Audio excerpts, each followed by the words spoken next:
You are Locked On Texas Tech, your daily podcast on the Texas Tech Red Raiders. Part of the Locked On Podcast Network, your team every day. Great to be with you again on Locked On Texas Tech on the Locked On Podcast Network, your team every day, always free and available on YouTube or anywhere you get podcasts. And thanks as always for making us your first listen. With the only Chris Level, I'm Casey Cowan. Chris, great to be back with you once again on today's episode.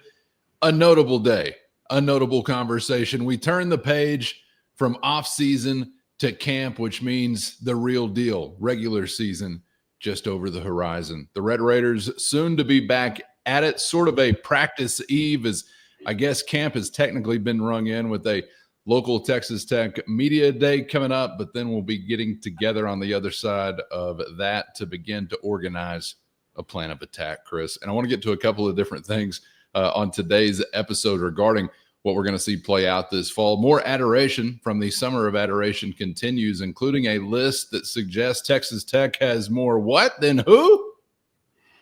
The unbearable weight of massive talent. Are we the Nicolas Cage of college football this year? We'll get to that in just a moment. But ahead of gathering for practices, pad popping, which I think they still allow, and the like, just want to kick off our conversation thinking about some of these tales and storylines and conversations that we'll have from this camp, and a couple that are rolling around in my head, Chris, because it's been a fun offseason as far as roster building, but there's still plenty of questions, obviously, as you go into this year and into this camp, trying to put these pieces together. I think about things like your offensive line and how some of that dust might settle. I think about a group of linebackers that's exciting and certainly led by one of the best on your team, but I'm curious about some combinations and usage among what I think are some exciting options. And, of course, we're thinking about defensively elsewhere, what you've added, and in particular, some casting calls, I think, with big opportunity in the back end regarding the secondary. So you could go a lot of different ways, but there will be storylines aplenty as far as things still left unsettled, obviously, as we get into this fall camp. Yeah, and I think yesterday's show has piqued my interest about as much as any of the different storylines that, and I don't know if we necessarily manufactured that, but it is something that that top of mind awareness for me that I'm just going to be paying attention to, just schematically, personnel wise, on short yardage and red zone stuff, because that dictates. But yeah, there's spin the wheel on all the different things that we will start to pay attention to. And so what happens is, I guess the next time we visit with everybody after they consume this show, we will have heard from Coach McGuire, Coach Leftwich, Coach Wood, and a variety of players on the roster. They will go through their own individual kind of personal media day at Jones AT&T Stadium, and we'll hear a lot of talk about some of these storylines. We'll hear about maybe some folks that are, hey man, they're kind of dinged up, they're not going to start camp, or this guy switched positions. I don't know. You never know what may be a part of the opening of camp, if you will. Are you a training camp guy, or are you a fall camp guy, or do you care?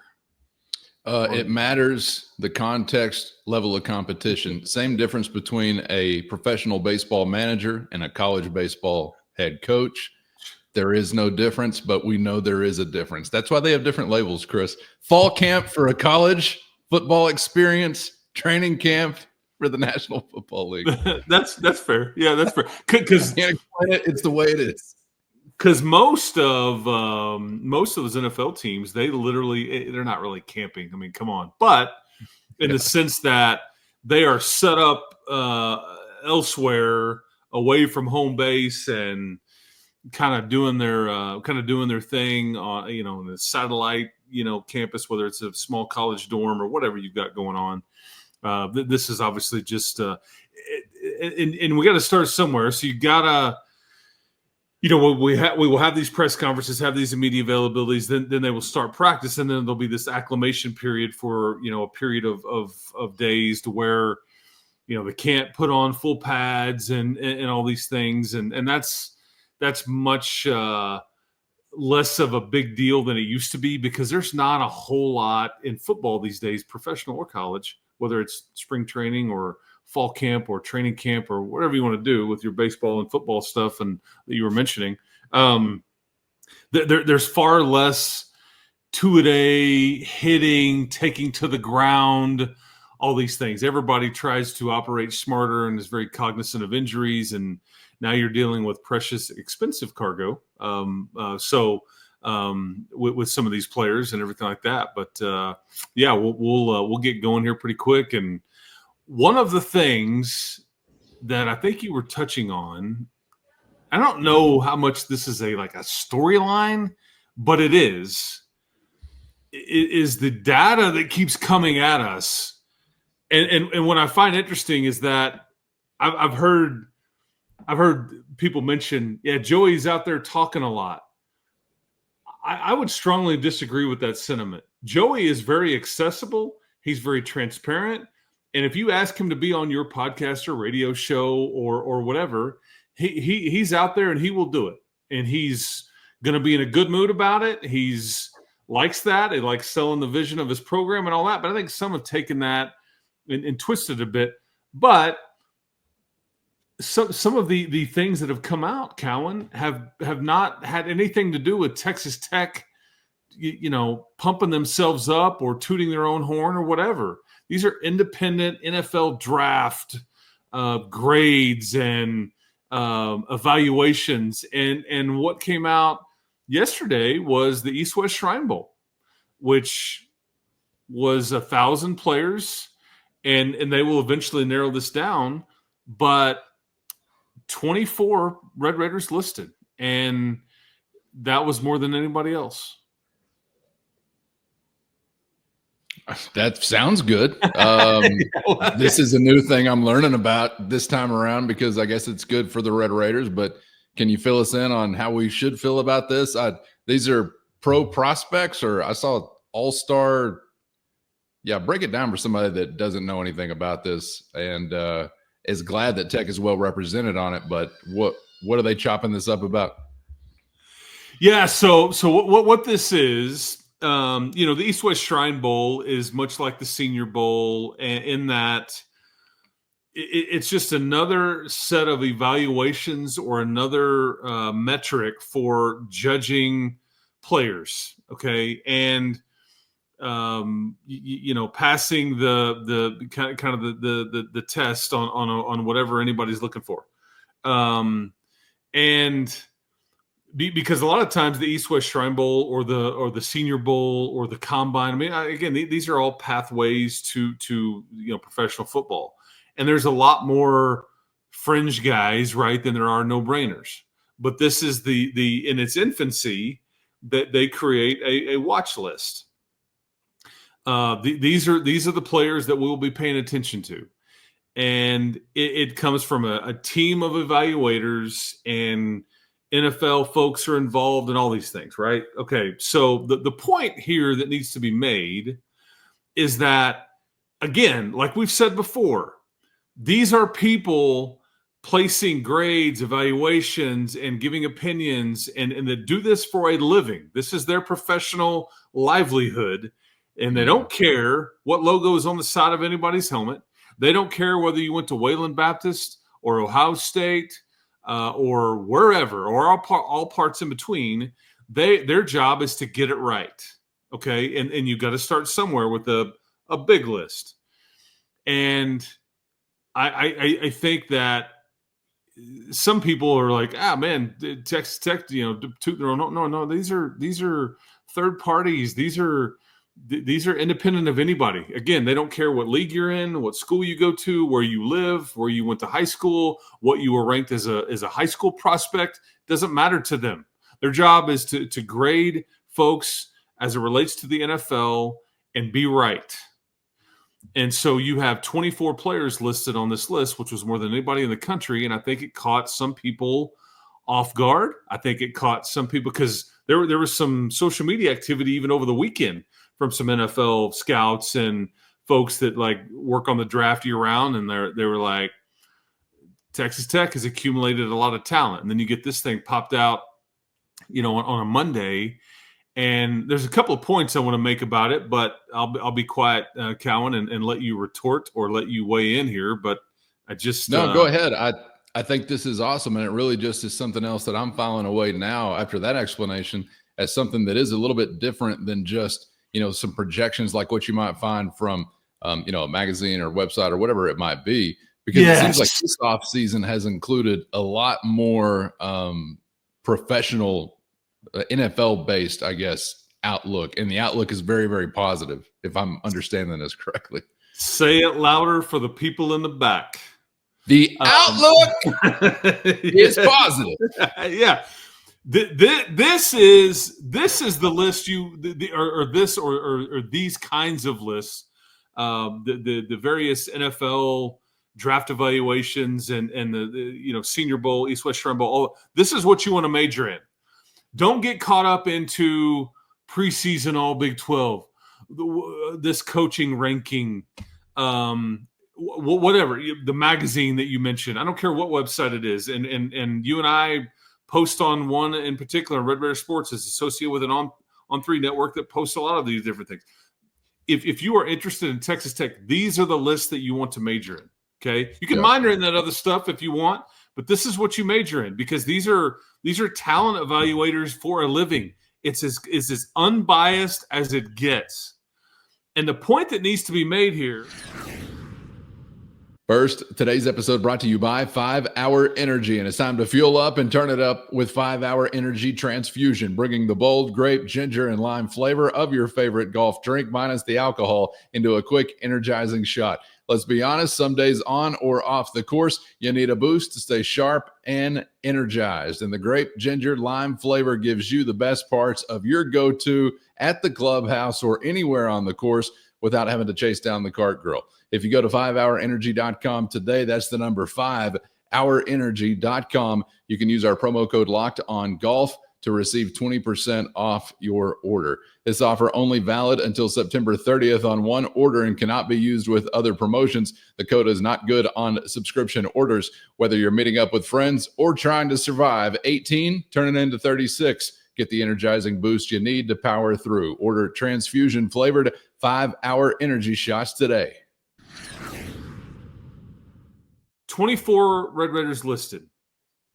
This doesn't include some of your homegrown guys like Duda Banks wasn't listed. I could have seen where he's got some measurables for him. He's a bit dinged up right now. Doesn't mean he can't get added later.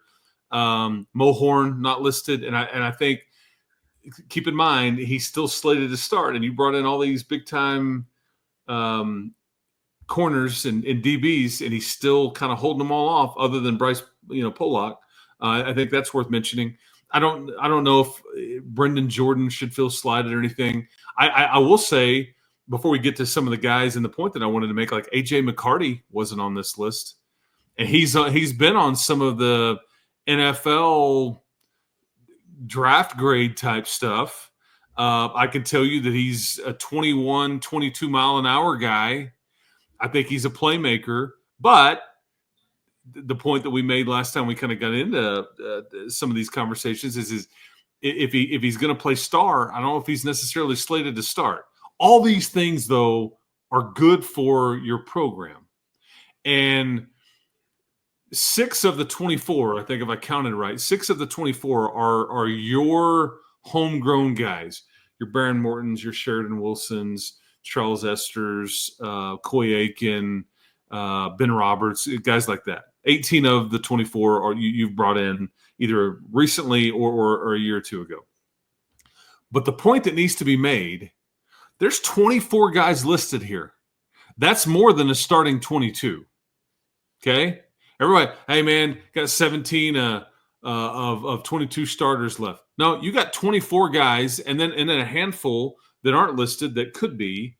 The giant point that needs to be made that I just don't know if we have, if everybody else has, this is a deep football team. This is a very talented but very deep, impressively so football team. Your 2 most important guys on your team, in my opinion, based on, we touched on this before. You're really not going to be held hostage by any position. Somebody goes down, oh no. But as close as you can get to that, do you have any guesses on who I'm going to say here? There's two that I think stick out far and above, and it's not quarterback. Two of them that are far and above everybody else. You have any thoughts before I continue on who you would guess? Or, I mean, would I be wrong to be going to the trenches? One yes, one not so much. One of these guys we talk about when he's not playing, and that's Jacob Rodriguez.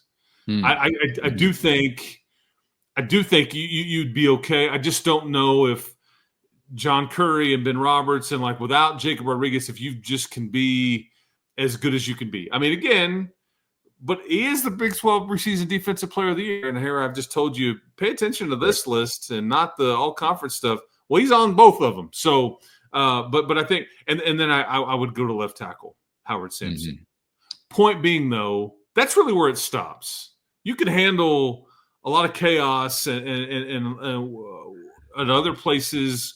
Not that I'm rooting for that. Football happens, injuries happen, stuff happens, but the depth of talent is what's impressive here, and it's not all been brought in. Fourth of it is homegrown. I mentioned to you some guys that that maybe were slighted. AJ McCarty was a guy that came in from Baylor too, though. But still, it's just the overall depth. This spills into special teams. This protects you when so-and-so goes down and he's out for 2 to 3 weeks. And, again, the Braylon Lux example is perfect for last year. God dang, we didn't know, right? And then that opening game happens, and you're like, okay, we got a little depth issue at corner. And now not so much. I just want to rewind for a second because I may have blacked out. You're telling me that we got the talent, we got the depth. We're stacking talent and depth. I'm just trying to make sure I'm tracking here with you because I'm getting too excited to sit down. I'm tingling all over. But will I buy in as a Red Raider fan, Chris? The trauma could be too much to overcome. This is kind of crazy to think about because I'm wondering, do you think there are guys that won't be in a quote unquote starting spot that, would have easily been a starter on, say, last year's defense? I mean, are there going to be guys that are second to hit the field or potentially a part of that depth that would have been? Oh, yeah. I mean, I think McCarty is a great example. I think that, like your Duda Bankses, I think there could be several that end up. I mean, heck, I'll even go one further. A lot of these transfers that you've brought in, like an AJ Holmes, defensive tackle, a lot of these corners. See, they would have started last year. That's really more, I guess, the group I'm thinking about. Like even the guys you got to sign up for this as new additions and possibly as a depth piece could have been a starter for you probably last year. Without a doubt.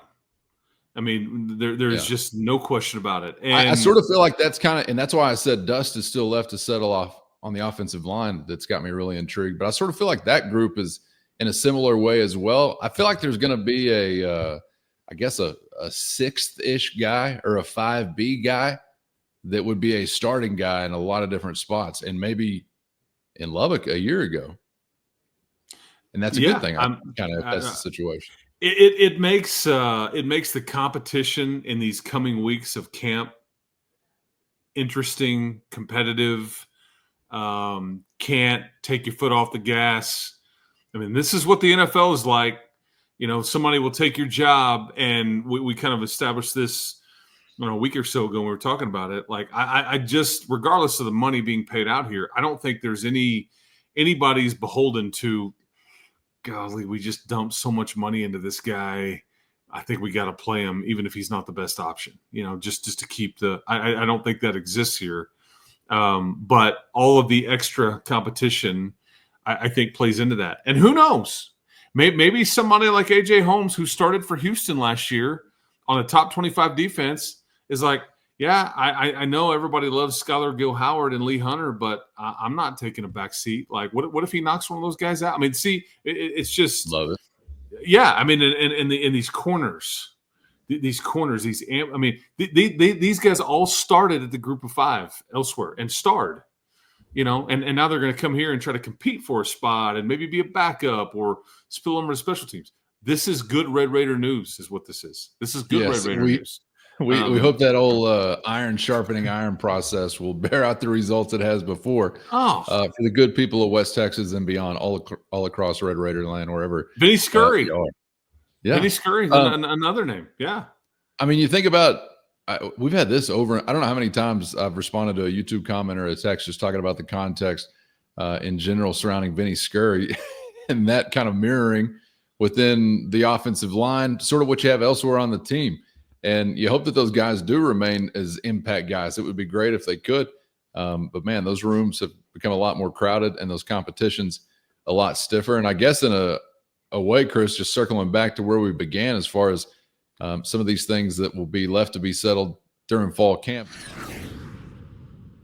Chris, just circling back to where we began as far as some of these things that will be left to be settled during fall camp. There's some that you're likely to get some answers from, and then some you won't until fur begins to fly, because I'm obviously very intrigued in the health of number 2. I don't feel like I'm really going to know anything until we're getting into lights being on, regular season action, and then some.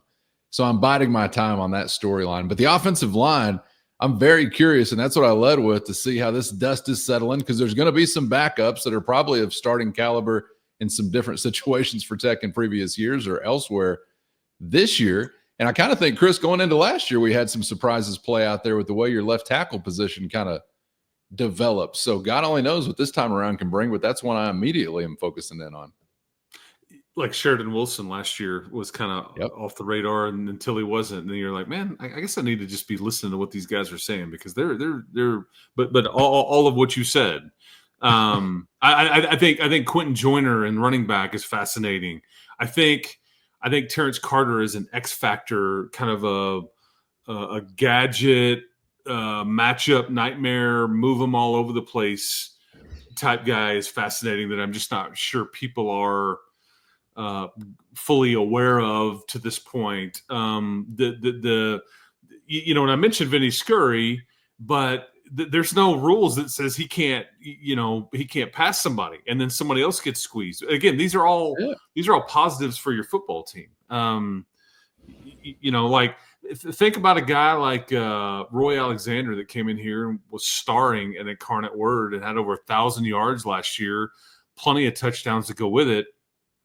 And he's coming here to try to crack the lineup a bit. I mean, what if he does? Okay, well, who does he replace, or what packages does he use? I mean, there's just a lot of fun opportunities for players, and it's just endless. On you're looking at quality, age, depth, experience, has done it.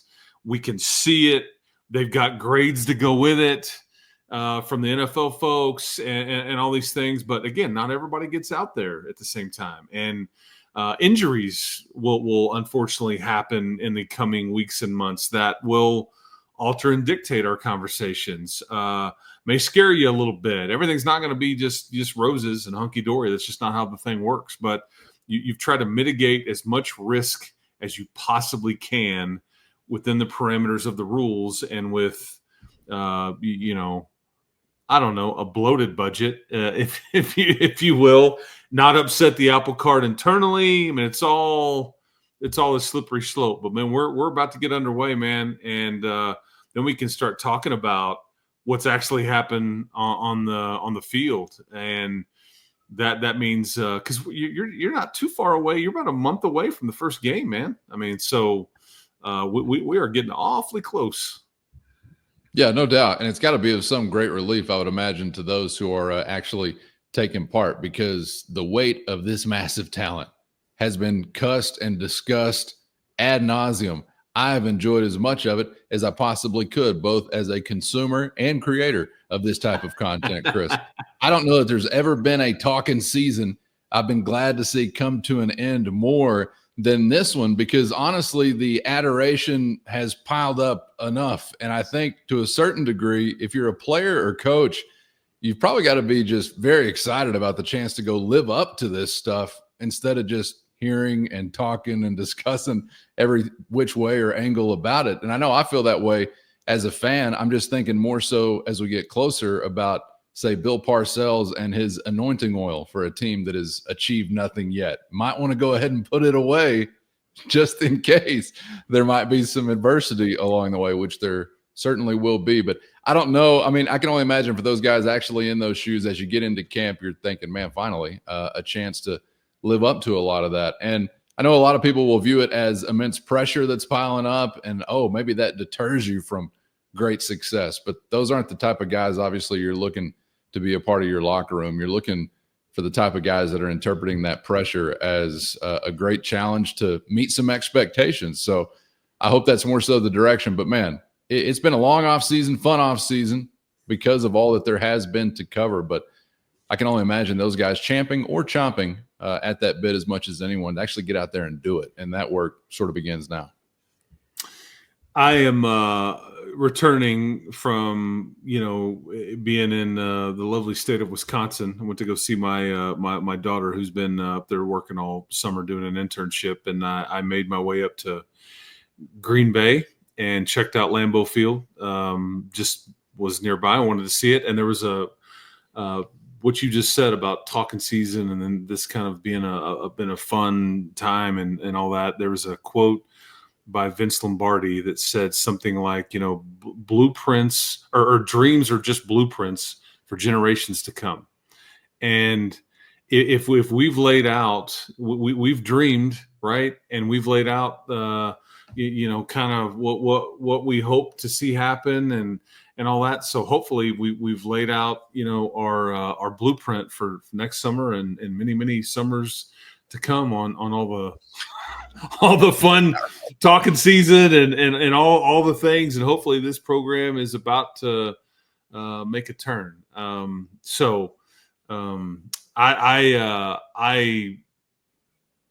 You've been on about every list possible, some good, some bad, some poking at you, some whatever, some that you've not really created on your own, but you've kind of said, hey, look at us. We're look at how many, and then some of which you've had nothing to do with.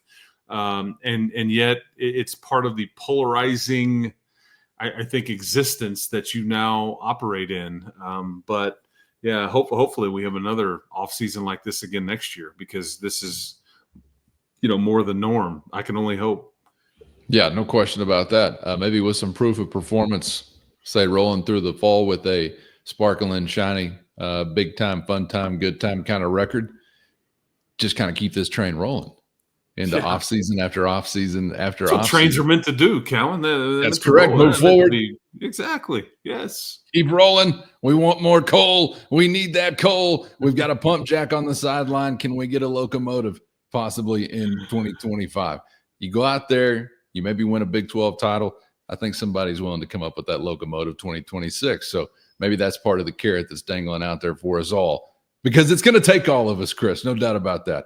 All right. Looking forward to kicking off this camp experience. And of course, all that'll be there to process with you as we get nearer to that regular season at kickoff coming up. So appreciate the time as always. Glad you have made it back from Wisconsin. Did you see T-Pain's mansion? No, I did. You talked Lombardi. Did you talk Teddy Pender? That's a different show. You're right. We got to wrap it up. Thanks for the time, Chris. We'll see you for the next one. Appreciate it. We'll talk to you next time, and we should have a lot to discuss this week with practices beginning, team reporting, things being said by the pertinent parties. So here we go. That's right. Pertinent parties popping off. That's what this month is for. Let the gleaning begin. Next episode, not just yet. We're wrapping this one up right now. Next episode, the gleaning will begin. All right, for Chris, I'm Casey. Thanks for being out there. Get subscribed on YouTube or anywhere you get podcasts so you never miss an episode. Thanks to the Everydayers and the Matador Mob. You can find a link to a free 14-day trial in our show notes. If you're interested in joining that crew, that's your direct line to Chris and myself with one-on-one text sent straight to your phone. Thanks as always for the time. We hope to see you back for the next round on Locked On Texas Tech.